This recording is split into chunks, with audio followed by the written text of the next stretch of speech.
রূপাকে বকা দিয়ে ফান্টুসদা বলল, তোর কোনো কথা শুনবো না, তোর কোথাও ভুল হচ্ছে। আমি তোর বাবার সাথে কথা বলবো, দেখা করব। তারপর ফান্টুসদা সেনগুপ্ত বাড়িতে নিয়ে আসে রূপাকে। তখন সূর্য দেখে ফেলে রূপাকে আর কান্না করতে থাকে। অনুরাগের ছোঁয়া সিরিয়ালে প্রতিটা আপডেট পাওয়ার জন্য অবশ্যই একটা লাইক দিয়ে চ্যানেলটাকে সাবস্ক্রাইব করে নেবেন প্রতিটা আপডেট পাওয়ার জন্য।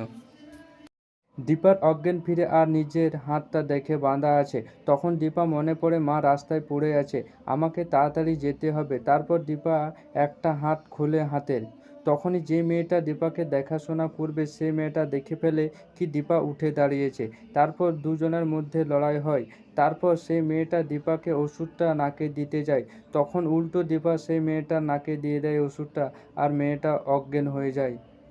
আর এদিকে মিশকা সেনগুপ্ত বাড়িতে আসে আর বলে, আমি খবরটা শুনে নিজেকে আটকাতে পারলাম না। তখন সেনগুপ্ত বলে, মিশকা তুমি কি বীরকে নিতে এসেছো?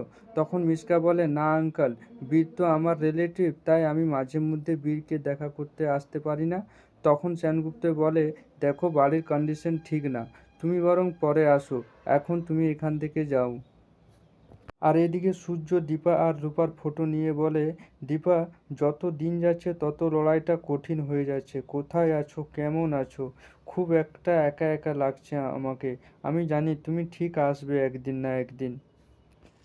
আর এদিকে রূপা আবার গ্রামে ফিরে আসে, তখন দেখে পুরো ঘর সাজানো। তখন রূপা বলে, এসব কি গো কাকু, এত সুন্দর সাজানো হয়েছে? তখন ফান্টুসদা বলে, রূপাকে তুই এই গ্রামের লক্ষ্মী মা, তাই সাজানো হয়েছে।